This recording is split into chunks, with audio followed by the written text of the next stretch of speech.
Pitong NPA ang agad nagsipulasan nang makaengkwentro ang pinag-isang pwersa ng 31st at 16th Infantry Battalion sa bahagi ng Barangay Salvacion, Ragay, Camarines Sur nitong ika-10 ng Oktubre.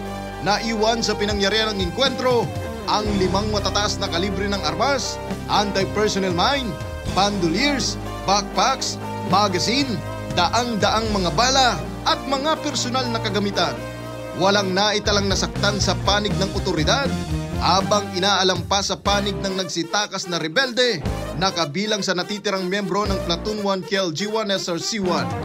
Nagpasalamat naman ang pamunuan ng 9ID dahil sa naging positibong resulta ng operasyon na nag-ugat sa impormasyong ipinaabot ng mamamayan sa lugar at hinikayat na patuloy na ipagbigay alam ang presensya ng mga kahina-hinalang mga tao na nais manggulo sa kanilang lugar. Kapayapaan para sa lahat. Jiro Banania, Spear News.